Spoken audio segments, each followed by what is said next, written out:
नमस्कार दर्शकों, आज हम आए हैं सतलोक आश्रम सोजत में।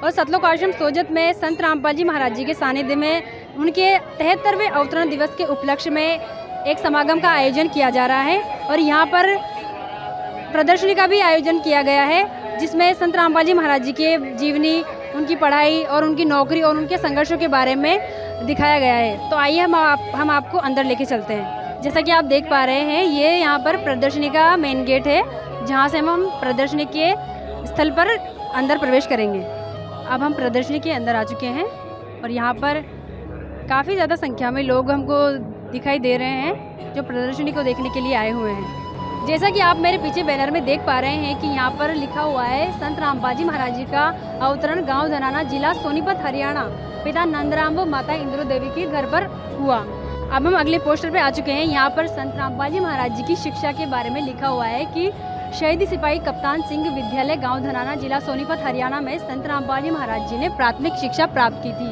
और उसके बाद में गुरु ब्रह्मानंद जी राजकीय पॉलिटेक्निकल कॉलेज नीलोखेड़ी, करनाल, हरियाणा, जहां से संत रामपाल जी महाराज जी ने इंजीनियरिंग का डिप्लोमा प्राप्त किया। और अगले पोस्टर में यहाँ पर हम देख पा रहे हैं कि संत रामपाल जी महाराज जी उनके गुरु स्वामी रामदेवानंद जी महाराज नाम दीक्षा देने की आज्ञा प्रदान करते हुए सन 1994 में। अब हम चलते हैं थोड़ा आगे। यहाँ पर एक बहुत ही अलग प्रकार का पोस्टर हमको दिखा, जिसमें लिखा हुआ है परमार्थ में सरकारी नौकरी से त्याग पत्र। जब संत रामपाल जी महाराज जूनियर इंजीनियरिंग पोस्ट पर थे, तब उनका फोटो जिस प्रकार का था, उनकी छवि यहाँ पर दिखाई गई है। और साथ में यहाँ पर एक सर्टिफिकेट या फॉर्म, जो हम कह सकते हैं सरकारी नौकरी इंजीनियरिंग पोस्ट का त्याग पत्र, मतलब यहाँ पर कोई ये सर्टिफिकेट लगाया हुआ है। तो इसका क्या रीज़न है, हम जानते हैं कि संत रामपाल जी महाराज जी ने नौकरी से त्याग पत्र क्यों दिया था। तो एक दर्शक श्रद्धालु हमारे साथ में हैं, तो उनसे हम जानने की कोशिश करते हैं। नमस्कार सर। नमस्कार। क्या नाम है सर आपका? मेरा नाम कुशाल दास है। तो कुशाल जी, जिस प्रकार से यहाँ पर ये सर्टिफिकेट लगा हुआ है और संत रामपाल जी महाराज जी का फोटो है, तो इस सर्टिफिकेट को डिफाइन करके बताइए कि संत रामपाल जी महाराज जी ने नौकरी का त्याग पत्र क्यों किया। देखिए, इसके पीछे का रीज़न है कि जब संत रामपाल जी महाराज ने 1993 के अंदर स्वामी रामदेवानंद जी से नाम दीक्षा ग्रहण करी, उसके बाद उनको उसके अगले ही साल 1994 के अंदर नाम दीक्षा देने का आदेश हो चुका था। मतलब रामदेवानंद जी ने संत रामपाल जी महाराज को बोल दिया था कि अब आपसे 1994 के अंदर कि अब से आप नाम दीक्षा दिया करेंगे। तो जैसे जैसे समय बीतता गया, वैसे वैसे संत रामपाल जी महाराज के ऊपर जिम्मेदारियाँ बढ़ती गई, क्योंकि वो नाम दीक्षा देते समय 3-3 दिन के सत्संग भी किया करते थे। तो उनको समय की अभाव महसूस होने लगा, जिसके कारण आगे चलकर उन्होंने 2000 के अंदर, जैसे कि यहाँ पे लिखा हुआ है, 16/5/2000 के अंदर उन्होंने अपना त्याग पत्र दे दिया। और उन्होंने अपना त्याग पत्र देकर और अपनी जो जूनियर पोस्ट, जो इंजीनियर की जो पोस्ट थी उनकी इरिगेशन डिपार्टमेंट के अंदर, उससे वो सेवानिवृत्त हो गए। फिर उसके बाद धीरे धीरे जैसे जैसे अब उन्होंने त्याग पत्र दे दिया, उसके बाद फिर क्या है, उनके नाम दीक्षा ग्रहण करने वाले लोग और भी बढ़ते गए। और जैसे जैसे उनका ज्ञान प्रचलित हुआ पूरे इलाके में, वैसे वैसे उन्होंने फिर अपने आश्रम भी बनाना स्टार्ट किए। जैसा कि फिर आप आगे देख भी रहोगे कि यहाँ पे आपको एक चित्र दिख रहा होगा करौता आश्रम का।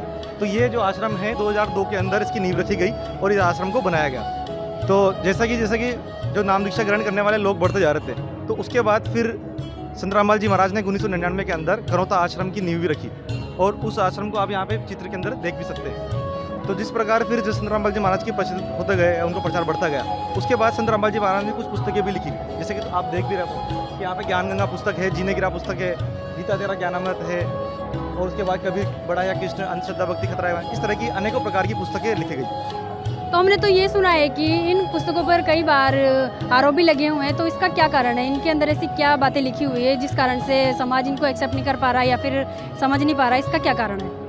देखिए, सबसे पहले मैं आपको बताना चाहता हूँ कि संत रामपाल जी महाराज जो भी पुस्तकें लिखते हैं, वो अपने मन से लिखते हैं। उन सबका प्रमाण हमको कहाँ मिलता है? हमारी धार्मिक पुस्तकों के अंदर मिलता है। और वो सब प्रमाणित सहित इन पुस्तकों के अंदर उनको रेफरेंस भी दिया गया है। तो अगर आपको यकीन नहीं आता कि वो रेफरेंस गलत दिया गया है, तो आप पुस्तक को परचेज करके बाहर से मार्केट से उसको मिलान भी कर सकते हैं। और जैसा कि आप आगे देख भी पा रहे होंगे कि यहाँ पे जिस तरह के आरोप लगाए गए हैं कि धार्मिक भावना भड़काने वाले आरोप लगाए, इस तरह के बहुत सारे प्रचार, बहुत सारे दुष्प्रचार किया गया। और उसका फिर स्वरूप आपको बाद में दिख भी रहा होगा कि किस तरीके से यहाँ पे लिखा हुआ है कि रामपाल को बड़ी राहत, धार्मिक भावनाएं भड़काने के केस में डिस्चार्ज। तो बाद में जब हाई कोर्ट में, सुप्रीम कोर्ट में या फिर आपके सेशनल जज के अंदर जब केस जाता है, मामला जाता है, तो जब खुद देखते हैं प्रमाणों को, तो वो केस को अपने आप फिर क्या करते हैं, डिस्चार्ज करते थे। तो इस तरीके से दुष्प्रचार फैलाने के लिए बहुत सारे लोग अपना काम करते हैं, पर उसका फलस्वरूप हमको क्या मिलता है कि उसका जो केस होता है वो सब झूठा और बेबुनियाद निकलता है। तो जैसा कि अभी अपन बात कर रहे थे थोड़ी देर पहले कि संत रामपाल जी महाराज को धार्मिक भावनाएं भड़काने के ऊपर भी बहुत सारे केस लगाए गए। तो उसके फलस्वरूप उसके बाद फिर क्या हुआ, लोगों का और भी ज़्यादा विरोध स्टार्ट हुआ। और जैसा कि अभी मैंने थोड़ी देर पहले आपको बताया था कि 1999 के अंदर सतलोक आश्रम करौता की स्थापना की गई। तो उस आश्रम में 2006 में एक दोबारा फिर से लोगों ने दुष्प्रचार किया और उस आश्रम पर अटैक किया गया। तो उसमें अटैक किया गया, उसमें भी क्या हुआ कि वहाँ पे जब विरोध स्टार्ट हुआ तो उसमें एक गोली चलाई गई किसी दूसरे सामने वाले व्यक्तियों के द्वारा, और उसमें एक सोनू नाम का लड़का की मौत हो जाती है। अब सोनू नाम की उसकी मौत होने के कारण उस पर जो इल्ज़ाम लगाया जाता है कि किसने चलाई गोली, तो वो इल्ज़ाम लगाया गया किसके ऊपर, संत रामपाल जी महाराज के ऊपर, कि ये संत रामपाल जी महाराज के जो अनुयायी हैं उनकी जो बंदूक है उनके द्वारा गोली चली गई है और उस गोली से सोनू की मृत्यु हो गई है। तो उसका केस भी संत रामपाल जी महाराज के ऊपर लगा दिया गया सन 2006 के अंदर। और वो 2006 के अंदर जो केस चला वो लगभग 15 साल 16 साल तक चला गया, जैसे कि आप दिख रहा होगा आपको 16 साल तक वो केस चला। और 16 साल केस के चलने के बाद ये पता लगाया गया FSL रिपोर्ट के अंदर कि वो जो गोली चली गई थी वो संत रामपाल जी महाराज द्वारा बंदूक द्वारा नहीं चली गई है, वो किसी और बंदूक द्वारा चली गई है। तो उसके अंदर भी फिर क्या हुआ, करौता कांड में 16 वर्ष बाद जो ऐतिहासिक फैसला आया गया उसके अंदर बाइज्जत बरी कर दिया गया। तो जिस प्रकार करौता आश्रम का जैसे कि आपको देखिएगा होगा 16 साल बाद उसका जो केस है वो बाइज्जत बरी हो गए। उसके बाद भी क्या है, बहुत सारे केस लगते गए और संत रामपाल जी महाराज समय समय पर उन सबसे बरी होते गए। और उसके बाद पता लगा कि संत रामपाल जी महाराज का ज्ञान ही बिल्कुल सही था, सत्य था। जैसा कि हमने प्रदर्शनी में अब तक देखा कि संत रामपाल जी महाराज जी की जीवनी से लेकर उनकी नौकरी तक और उसके बाद में आध्यात्मिक क्षेत्र में उनके संघर्ष और लगे हुए इल्ज़ामों पर बरी होते हुए संत रामपाल जी महाराज जी के बहुत से प्रमाण देखे हमने, न्यूज़पेपर की कटिंग्स देखी और साथ में उनके अनुयायियों ने हमको बहुत सी बातें बताई है। तो इसी क्रम में हम आगे बढ़ते हुए देखते हैं कि यहाँ पर संत रामपाल जी महाराज जी का एक वो पोस्टर लगा हुआ है कि संत रामपाल जी महाराज जी से नाम दीक्षा लेने के बाद हुए लाभ का, और उसके इधर साइड में लिखा हुआ है संत रामपाल जी महाराज जी से नाम दीक्षा क्यों लेना चाहिए। संत रामपाल जी महाराज जी से नाम दीक्षा लेने से, सद्भक्ति करने से दुख दूर होते हैं। संत रामपाल जी महाराज जी से नाम दीक्षा लेने के बाद सतमंत्रों की शक्ति के बल से स्वतः ही सभी प्रकार के नशे को त्याग देता है। संत रामपाल जी महाराज जी से नाम दीक्षा लेने के बाद व्यक्ति नशा, भ्रष्टाचार, रिश्वतखोरी आदि को त्याग देता है। जिस प्रकार से हमने सुना है कि संत रामपाल जी महाराज जी के जितने भी अनुयायी हैं वो किसी प्रकार का कोई नशा नहीं करते, किसी प्रकार का कोई विकार नहीं करते, तो उसका प्रमाण हम यहाँ पर उनके नियमों में, उनके पोस्टर में देख सकते हैं यहाँ पर। अब थोड़ा आगे आने के बाद हम यहाँ पर देखते हैं कि एक पोस्टर लगा हुआ है, उस पर लिखा है आखिर क्यों नकली पंथों व संतों को त्याग कर लोग संत रामपाल जी महाराज की शरण में आ रहे हैं। तो ये बहुत ही अद्भुत बात है कि नकली धर्म गुरुओं का तात्पर्य इनका यहाँ से किससे है और संत रामपाल जी महाराज जी की शरण में नकली पंथों को त्याग कर अनुयायी इनकी शरण क्यों ग्रहण कर रहे हैं। तो यहाँ की एक दर्शक हमारे साथ में मौजूद है, वो इनसे जानते हैं इस चीज़ का कारण। नमस्ते मैम। सच्चाई जी, क्या नाम है आपका? प्रिया दासी। प्रिया जी, हमको ये बताइए कि यहाँ पर लिखा हुआ है आखिर क्यों नकली पंथों व संतों की शरण छोड़कर संत रामपाल जी महाराज जी की शरण में आने का क्या रीज़न है यहाँ पर?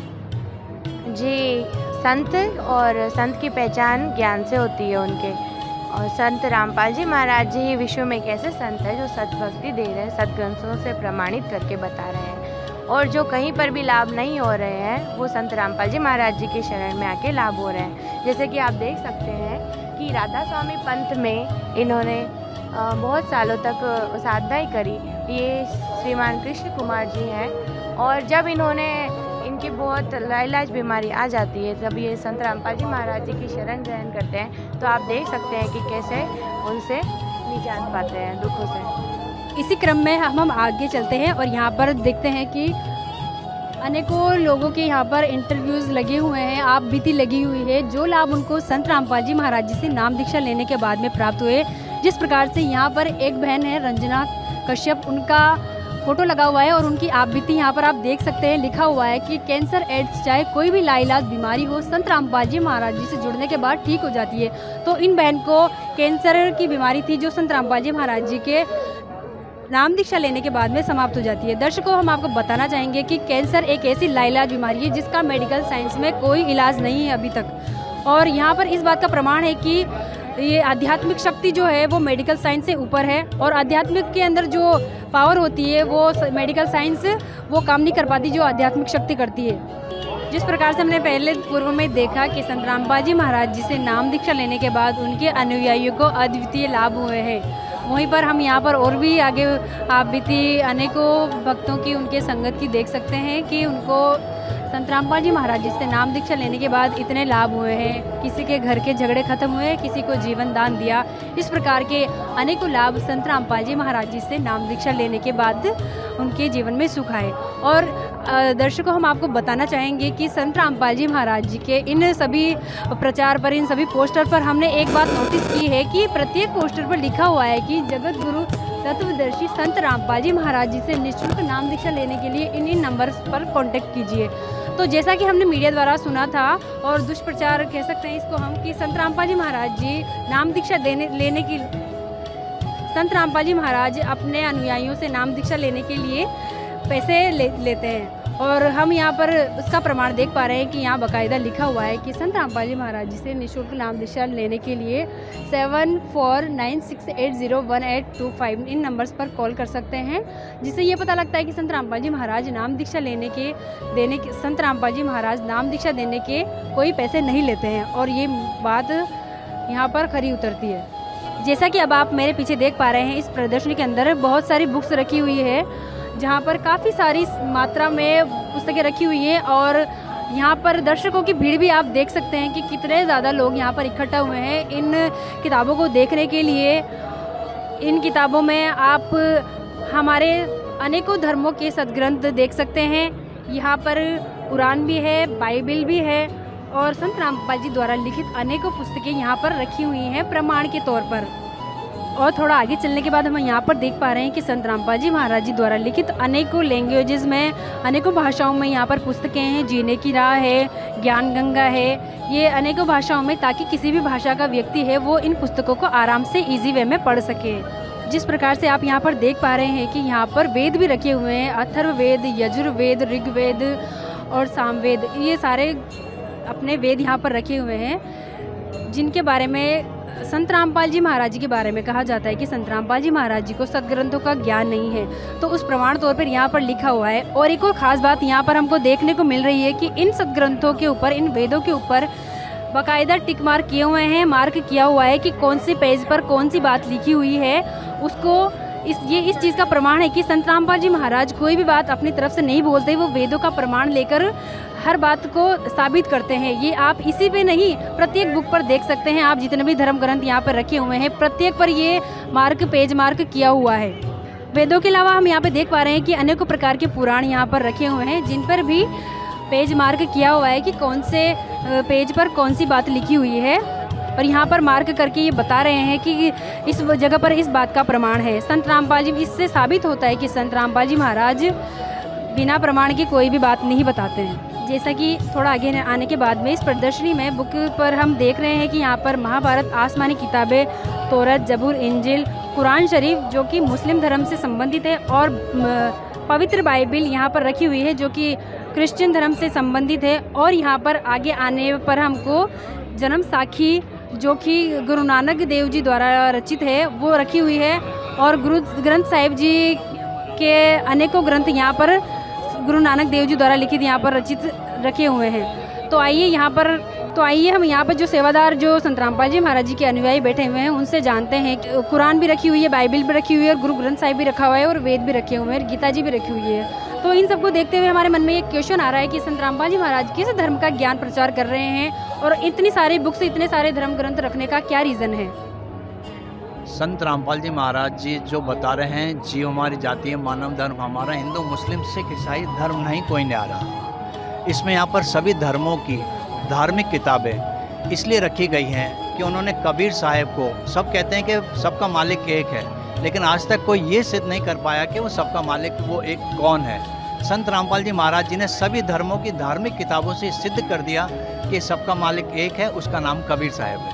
और यहाँ पर हिंदुओं के जैसे गीता है, वेद है, मुस्लिम से क्या कहते हैं कुरान शरीफ है, कुरान मजीद है, सिख धर्म से गुरु ग्रंथ साहिब हैं, ईसाई से बाइबल की, पवित्र बाइबल की किताबें, इन चारों धर्मों में सिद्ध कर दिया कि हाँ भाई कबीर साहब ही भगवान हैं। और सभी धर्मों की पुस्तकें यहाँ पे धार्मिक पुस्तकें इसलिए रखी गई हैं कि सभी लोग आएँ और अपनी धार्मिक पुस्तकों को आके देखें कि हाँ भाई वास्तव में हमारी धार्मिक पुस्तकें क्या कहती हैं, क्या हम वैसा सद्भक्ति करते हैं, क्या हम वैसा अपना जीवन आचरण करते हैं।